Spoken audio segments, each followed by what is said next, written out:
9장부터 11장까지는요 이스라엘 구원에 대해서 말씀한다고 제가 선포했습니다. 바울은 이 이방인의 사도로서 이방인들이 회개하고 돌아와서 하나님의 백성이 되어서 복을 받았죠. 바울은 유대인이면서 유대인을 핍박하다가 본인이 벌써 복을 받고 유대인으로 복을 받았는데 왜 내 민족들은 이런 복을 받지 못할까 고민을 하게 된 겁니다. 유대인 너희들은 왜 이 하나님의 구원을 받지 못하는가라는 것이 고민이 생겼어요. 그래서 왜 이스라엘 백성들이 구원받지 못하고 마치 넘어진 자처럼 살아갈 수밖에 없는가, 그 이유를 구체적으로 이제 설명을 하게 되는 겁니다. 너희들이 무엇이 잘못되었는지를 설명을 합니다. 그래서 오늘 이스라엘에 넘어진 이 모습이 오늘 우리에게 이 반면 교사가 되는 것이에요. 이 반면 교사는 뭔 말이냐면 다른 사람이나 사물의 부정적인 측면에서 뭔가 가르침을 얻는다, 이런 뜻이거든요. 이스라엘 민족들이 하나님을 율법을 먼저 받고 선택되었지만 그 잘못된 믿음으로 잘못된 지식으로 말미암아 우리가 이득을 얻었다, 이 말이에요. 그거를 반면교사라 그러는데 오늘 우리 모습이 반면교사가 된 것처럼 오늘 말씀을 잘 배우셔서 여러분들 마음속에 꼭 배우시고 유대인들처럼 율법 속에 매이지 마시고 율법을 완성시키셔서 하나님 말씀으로 성화되는 여러분 되기를 주님의 이름으로 축복하겠습니다. 먼저 1절에 보면요, 우리 다 같이 한번 합독을 해보겠습니다. 시작.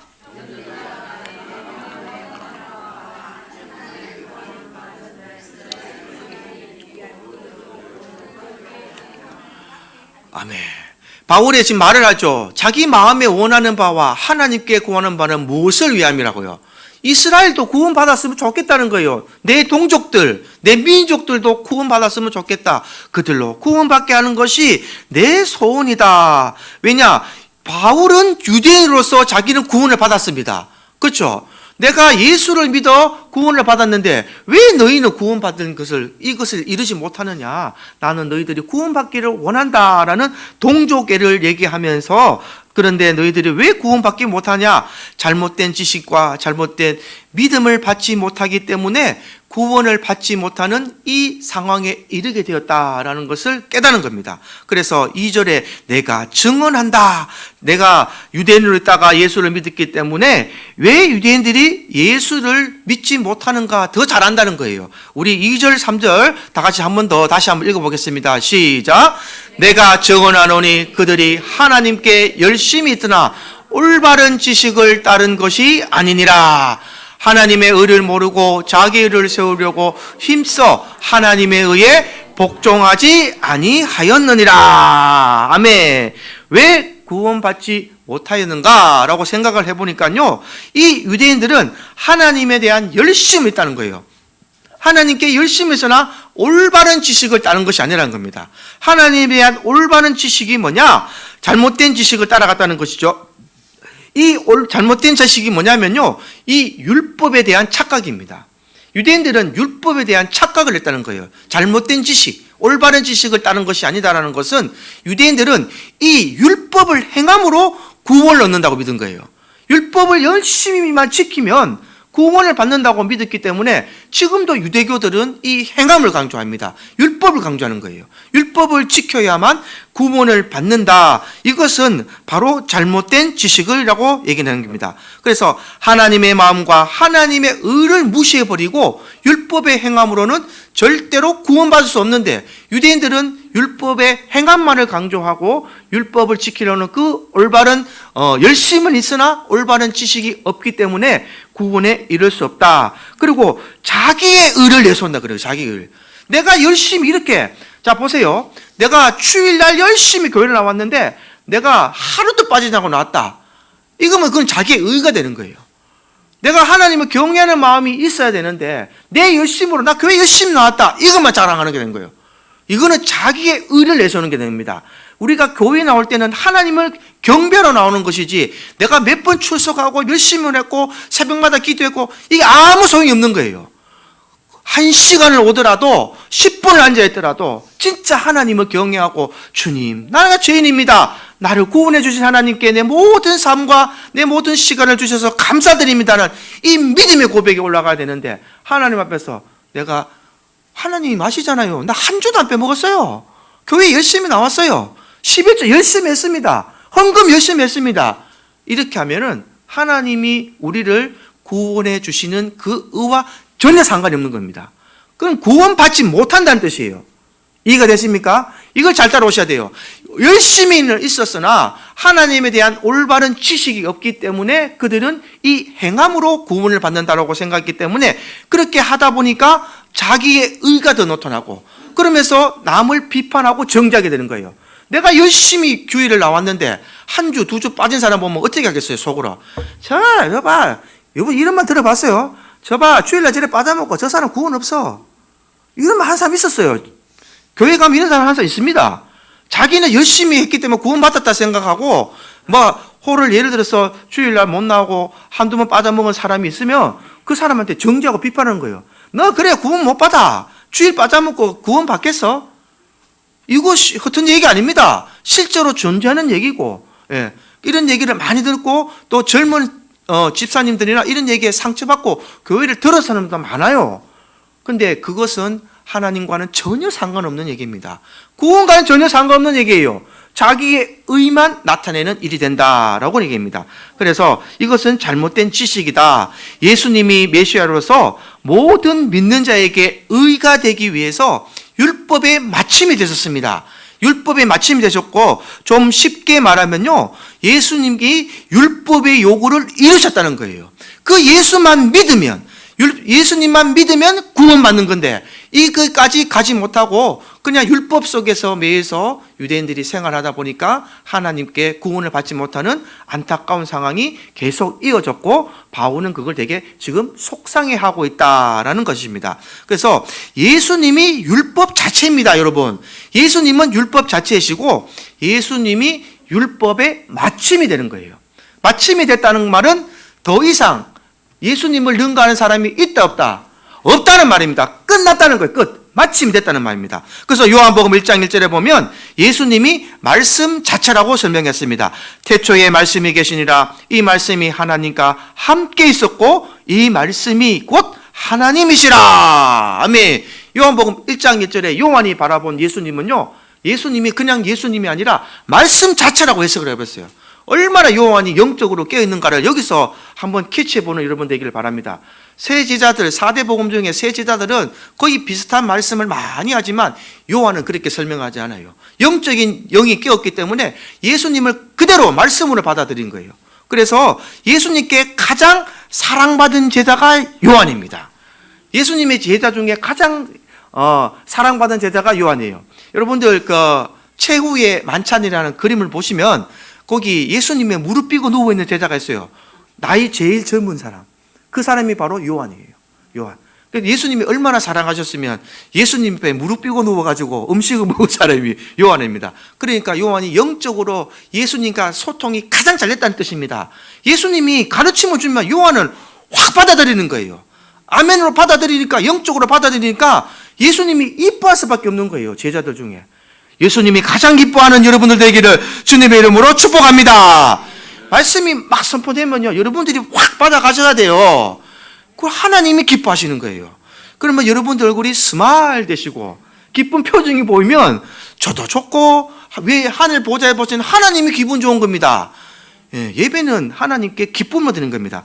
그래서 이 마태복음 5장 17절에도 예수님이 이 땅에 오신 목적이 뭐냐? 내가 율법을 폐하러 온 것이 아니라 완전하게 하러 왔다라고 말씀하신 거예요. 예수님은 이 땅에 오신 목적이 뭐냐? 율법만 찾는 유대인들에게 율법을 완성하러 오셨다고 말씀하시는 겁니다. 그래서 예수님이 말씀으로 오셔서 율법의 요구를 이루시고 또 우리의 죄와 허물을 위해 십자가에 죽으심으로 죄의 값을 지불하신 것입니다. 이것을 속량하셨다 그래요. 대속의 우리의 죄를 대신 속하셨다, 속량하셨다, 죄의 값을 지불하셨다라는 것입니다. 그래서 예수님이 율법의 완성이라, 율법의 마침이 되었다라는 표현을 하게 되는 것입니다. 그러므로 우리 죄인들이 우리 죄를 속하신 이 예수님을 믿을 때에 구원을 얻는 것입니다. 할렐루야. 예수님을 믿어야 구원 얻는 것이에요. 율법을 행함으로 아니라 예수님을 믿는 그 믿음이 오늘 저와 여러분의 믿음이 되기를 주님의 이름으로 축복합니다. 그래서 율법이라는 것은 바로 뭐냐? 예수 그리스도가 되는 겁니다. 예수 그리스도가 되는 거예요. 율법을 마음에 믿듯이 예수님을 마음에 믿어야 된다는 것입니다. 율법을 따르듯 예수님을 따라야 되는 거예요. 율법에서 예수님을 만나야 되고 율법의 마음에 넣었을 때에 마음속에 예수님을 둬야 되는 겁니다. 이래야지 내 모습이 성화되는 삶으로 살아갈 수 있고 주님이 말씀하시는 그 음성을 들을 수가 있는 겁니다. 그래서 내 의가 드러나지 않고 내 모든 일을 뭐가 드러난다? 주님의 의가 드러나는 거예요. 하나님의 의가 드러나는 거예요. 그래서 하나님의 의에 복종하는 삶을 살게 된다. 그래서 이것을 잘 알려면요, 신명기 30장 11절에서 14절 말씀을 알고 이해해야 됩니다. 이 신명기 30장 11절부터 14절 말씀은요, 이 진리를 설명하기 위해서 지금 바울이 얘기하는 거예요. 이 바울은 이 신명기를 왜 얘기를 하냐면 이 말씀 속에서 유대인들이 알고 있으니까. 유대인들은 모세오경을 잘 알고 있습니다. 누구보다도 잘 알고 있어요. 그래서 신명기 속에서 이 말씀이 기록됐다는 것을 오늘 여러분들에게 확인시켜 드리겠습니다. 신명기 30장 11절부터 14절 한 절씩 한번 읽어보겠습니다. 시작. 내가 오늘 내게 명령한 이 명령은 내게 어려운 것도 아니요 먼 것도 아니라. 12절요. 하늘에 있는 것이 아니니 내가 이르기를 누가 우리를 위하여 하늘에 올라가 그의 명령을 우리에게로 가지고 와서 우리에게 들려 행하게 하랴 할 것이 아니요. 이것이 바다 밖에 있는 것이 아니니 내가 이르기를 누가 우리를 위하여 바다를 건너가서 그의 명령을 우리에게로 가지고 와서 우리에게 들려 행하게 하랴 할 것도 아니라. 14절요. 시작.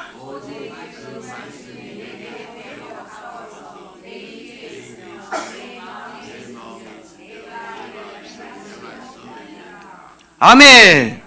똑같이 얘기하죠. 지금 바로 했는 말고. 그러니까 이 신명기에 있는 말씀이에요. 그러니까 신명기 구약을 알아야 바울이 왜 이 얘기를 하는가 이해가 되는 거예요. 구약을 모르니까 신약만 자꾸 들여다 보니까 무슨 뜻인지를 모르는 거예요. 그런데 신명기에 이 말씀이 모세의 율법에 그대로 기록이 되어 있습니다. 그래서 우리 하나님 말씀이 내게 매우 가까워서 내 입에 있고 내 마음에 있다고 얘기했잖아요. 그 마음에 있고 내 입에 있는 것이 율법이 내 마음속에 있으면 이것이 바로 예수가 되는 거예요. 예수를 내 마음속에 있고, 그래서 하나님 말씀이 멀리 있는 것이 아니라는 겁니다. 하늘에 있는 것을 가지고 오는 것이 아니고 바다에 있는 것을 끌어오는 것이 아니고 내 옆에 늘 있는 이 말씀, 이 율법이 곧 그리스도다. 이 설명을 지금 유대인들에게 하는 거예요. 그래서 이 율법이 곧 그리스도가 되는데 이 율법을 그리스도를 하늘에 있는 것도 아니고 바다에 있는 것도 아니고 하나님 이 예수를 믿어야 너희들이 이 하나님을 믿을 수 있다. 그래서 14절에 이 말씀이 내게 심히 가까워져서 내 입에 있고 내 마음에 있어 내가 이를 행할 수 있는 거라 말했던 것처럼 8절에 보면요, 8절 로마서 10장 8절 한번 읽어보겠습니다. 시작. 그러면 무엇을 말하느냐? 말씀이 내게 가까워 내 입에 있으며 내 마음에 있다 하였으니 곧 우리가 전파하는 믿음의 말씀이라. 아멘. 그래서 지금 이 말이 뭐냐면 신명기 30장 14절 말씀이에요. 내 마음에 있은즉, 내 마음에 있다 하였으니라는 말은 미리 기록되었다는 얘기죠. 그러니까 바울이 지금 이거를 인용해서 설명하고 있다 이 말이에요 지금. 그래서 신명기 30장 14절 말씀을 인용해서 우리가 전파하는 믿음의 말씀을 얘기할 때에 유대인들을 이해시키기 위해서 이 모세오경을 인용해서 지금 설명하고 있다는 말입니다. 그래서 말씀을 내 마음과 내 입술에 둬야 된다. 그래서 이 믿음이 바로 예수를 믿는 그 믿음의 말씀을 말하는 겁니다. 그렇다면 9절 10절 보시면요, 9절 10절 한번 다 같이 읽어보겠습니다. 시작. 내가 만일 내 입으로 예수를 주로 시인하며 또 하나님께서 그를 죽은 자 가운데서 살리신 것을 내 마음에 믿으면 구원을 얻으리라. 아멘. 이게 오늘 말하는 구원의 원리가 되는 거예요. 할렐루야. 내가 만일 내 입으로 예수를 주로 시인하며, 내가 주로 시인한다는 것은 내가 이전에 주님을 몰랐을 때는 내 몸의 주인은 누굽니까? 나라니까요. 내가 주가 되는 거예요. 그래서 내가 모든 일을 내 뜻대로 하는 거예요. 내 힘으로 하는 거예요. 내가 찬한 일하고 내가 착한 일하면 내가 잘난 사람 되는 겁니다. 내가 선한 사람 되는 거예요. 그러나 주님이 내 안에 주인이 되시면 내가 아무리 선한 일을 하고 가난한 자를 돕고 해도 나를 나타내지 아니하고 어떻게 얘기합니까? 주님이 하셨습니다. 주님이 내게 주셔서 채워주셔서 저는 대신했습니다 라고 나를 드러내지 않고 주님을 드러내게 되는 거예요.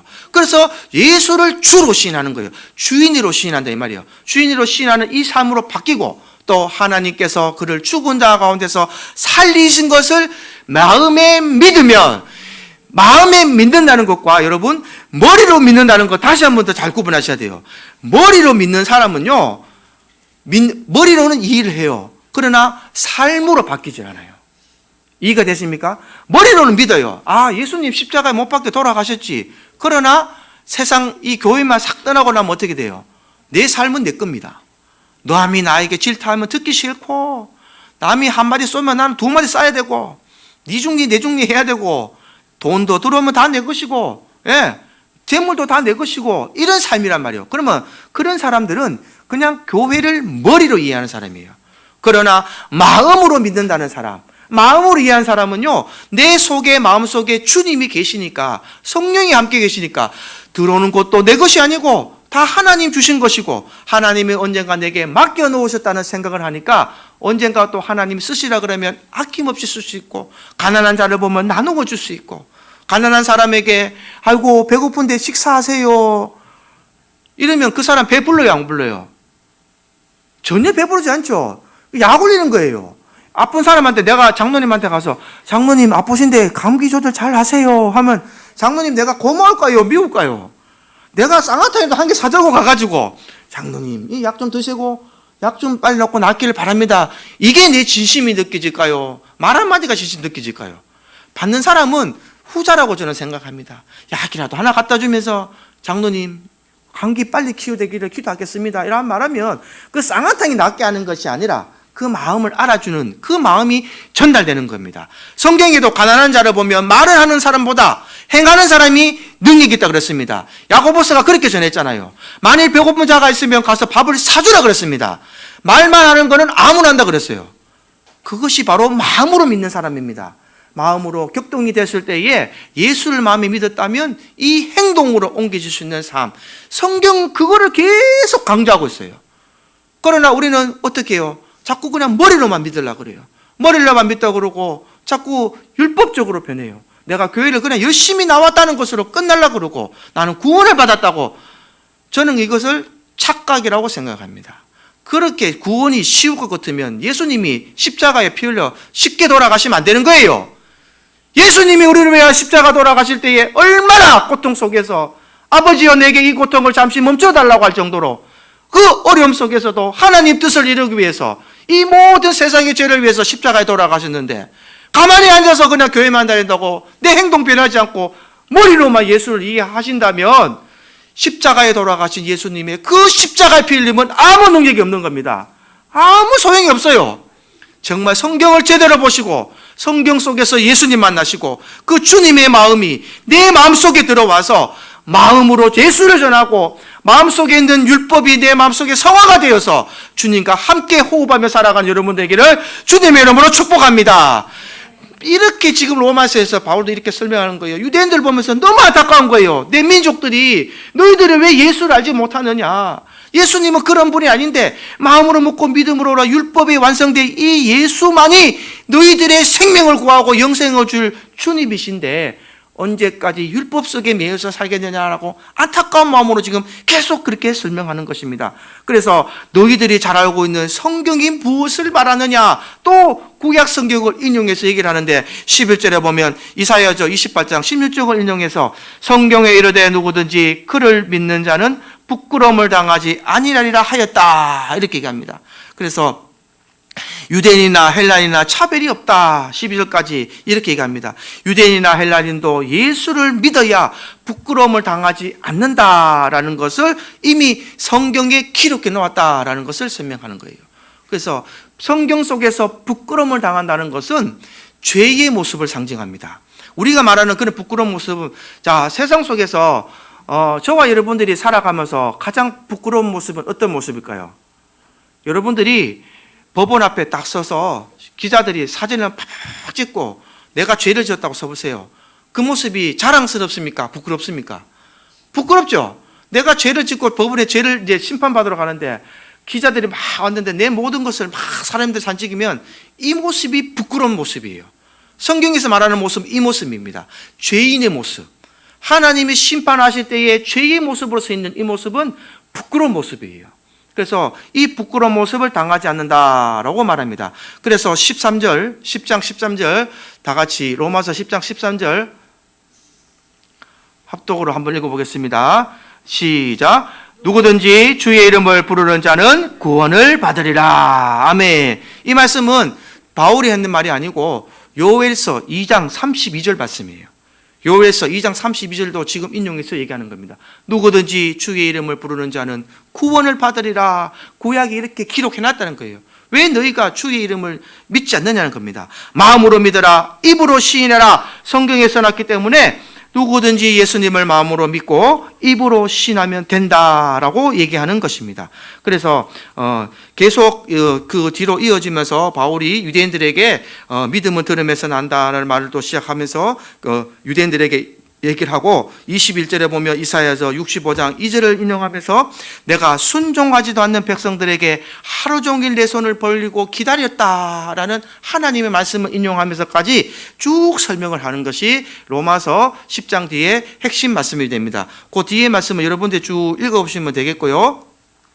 그래서 결론은 뭐냐? 이 이스라엘 백성들은요 하나님 말씀을 들으려고도 하지 않았고 믿지도 않았다 이렇게 말합니다. 그러면서 너희들이 어떻게 구원을 받겠느냐? 그래서 구원을 받으려면요 내 마음에 믿고 입으로 시인하고 주 예수를 믿어야 구원을 받는데 유대인들은 하나님 말씀을 들으려고도 하지 아니하고 믿음이 없었다라는 것을 말하고 있습니다. 그래서 오늘날 이 기독교인들도 똑같습니다. 하나님의 말씀의 뜻과 의미를 바로 깨닫지 못하고 자기 중심적으로 해석을 하게 되고 자기 마음에 맞는 말씀만 지키려고 하면 그것은 제가 전에 앞에 설명드렸던 머리로만 믿는 기독교인이 되고 맙니다.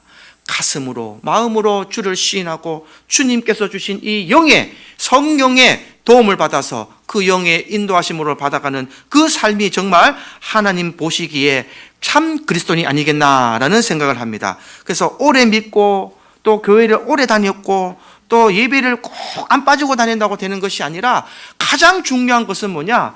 하나님을 제대로 알아야 되는 거예요. 하나님의 마음을 제대로 알아야 되는 겁니다.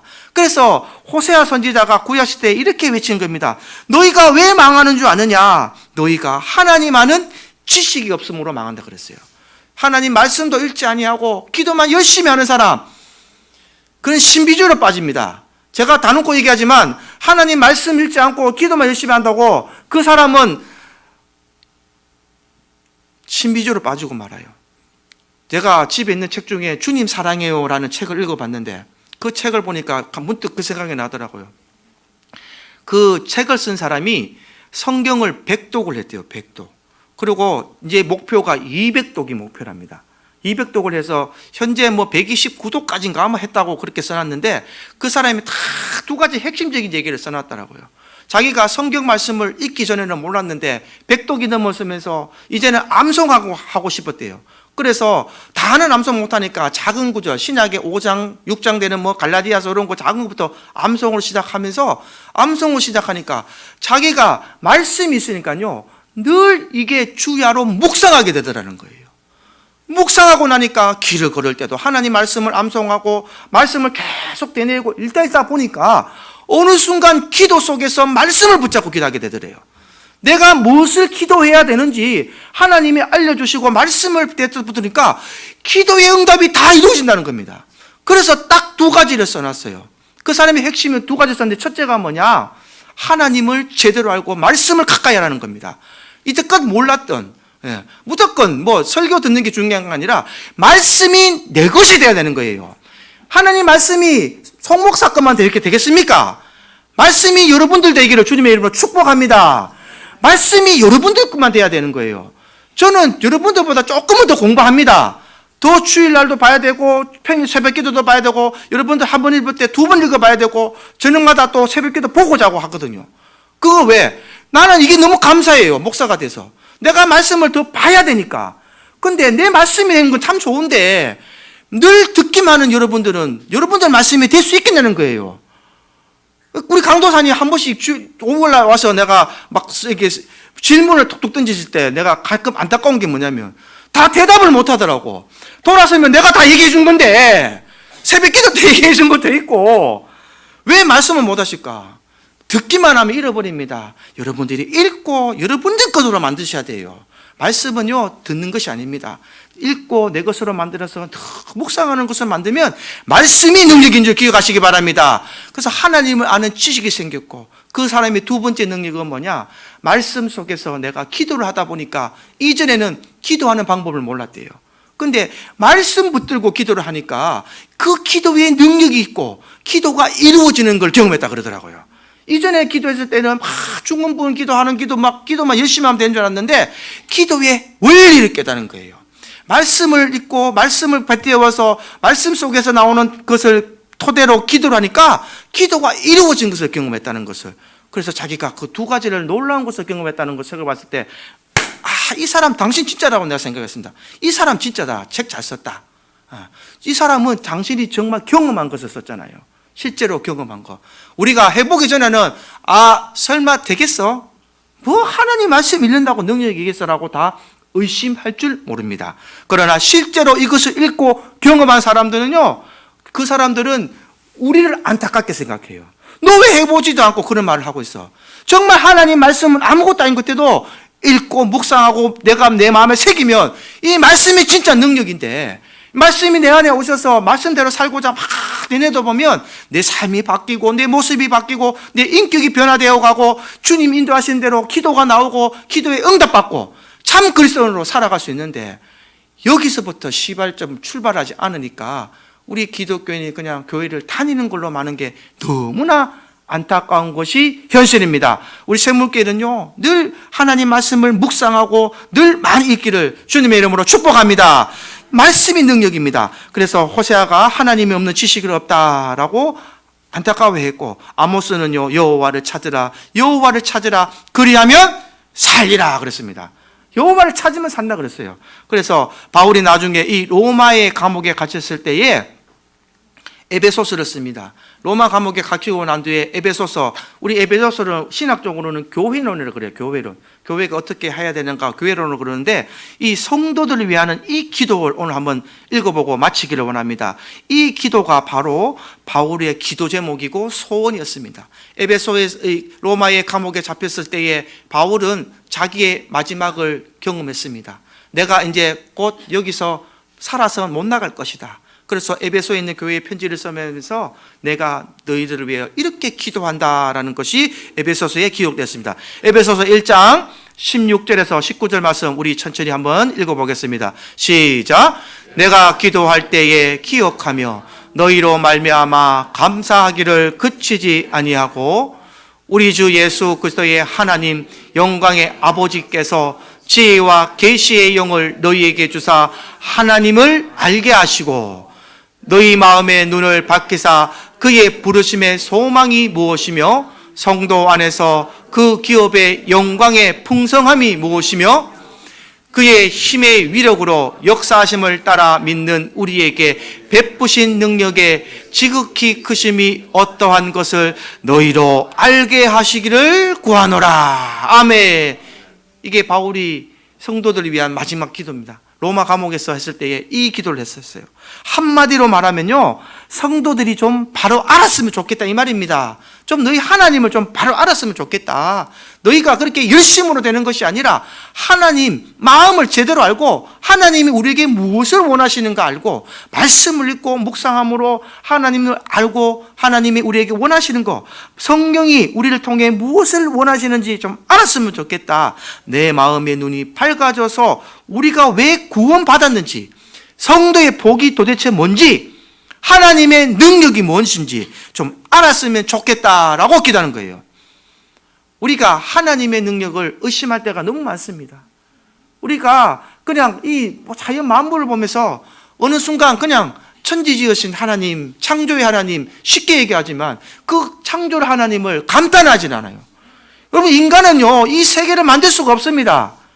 이 인간이 어떻게 이 세계를 만들어내겠습니까? 산과 바다. 제가 이 설산을 보면서 너무 이쁘다라고 생각했는데 어제 제가 그 생각을 했어요. 앞산 저 꼭대기에만 산에 눈이 이렇게 있더라고요. 야, 산에 눈이 너무 이쁘다. 한번 올라가 보고 싶다. 이 생각을 했는데 올라가면 눈꽃이 있잖아요. 너무 보고 싶다 이런 생각을 했는데 하나님이 오늘 아침에 새벽 기도 보니까 이 천지를 다 덮어주시더라고. 할렐루야. 다 덮어주시더라고. 그래서 이 천지가 하얀 걸 봤어요. 너무나 이쁩니다. 이런 자연의 모든 경관과 하나님의 일하심. 여러분, 산에 가서 나무에 물 한 번 준 적 있으세요? 없잖아요. 근데 산에 있는 나무 모든 거, 여러분 새한테 먹이 한번 준 적 있으세요? 없잖아요. 모든 새와 이 모든 움직이는 것을 하나님께서 하고 계십니다. 이 하나님을 믿으신다면요, 이제는 정말 참 그리스도인 되기를 주님의 이름으로 축복합니다. 하나님을 바로 알아야 되는 거예요. 바로 믿어야 됩니다. 그리고 내가 바로 살아야 되는 거예요. 그리고 바로 살아야 성경대로 복을 받습니다. 성경에서 주는 복은 우리가 주는 이방인들에게, 신들에게 전하는 그냥 빛나이다 주는 복이 아닙니다. 말씀대로 살아야 하나님 말씀대로 복을 주시는 거예요. 바꾸어 말하면 말씀대로 살지 않는 자에게는 하나님이 말씀대로 심판하시는 겁니다.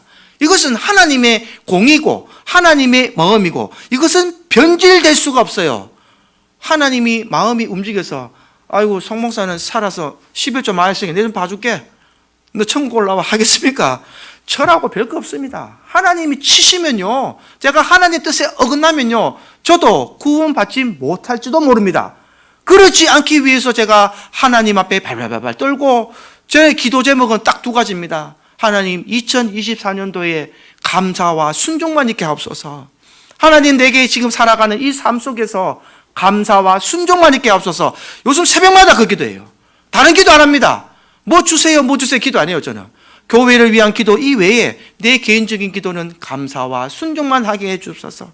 주님이 뭐라고 명령하시면 모든 것 내려놓고 달려갈 수 있는 주의 종이 되게 해 주십시오. 주님이 내게 목숨 달라 하시면 목숨도 내려놓고 주님 뜻에 따를 수 있는 순교의 삶을 살게 해 주십시오. 이 기도밖에 안 합니다. 근데 요즘요, 제가 그 기도할 때마다 얼마나 힘이 오는지 몰라요. 하나님께서 말씀 붙잡고 기도하시면요, 죽을 우리도 살리시는 하나님 늘 기억하시기 바랍니다. 참 그리스도인 되시고 오늘 바울의 이 기도 제목처럼 하나님을 바로 아는 제목, 하나님을 바로 아는 이 기도의 제목이 오늘날 저와 여러분들의 기도 제목이 될 수 있기를 주님의 이름으로 축복합니다. 말씀을 바로 알고 내 영적인 눈을 들어 주의 법이 기이한 것을 알게 하옵소서라고 말씀대로 믿고 말씀대로 순종하고 영생의 소망을 가지고 또 이 땅의 기업의 풍성함을 누리고 복을 받아 매일 살아가시는 평안의 축복이 있는 여러분들 되기를 주님의 이름으로 축복합니다. 찬송가 236장 찬송 드리겠습니다.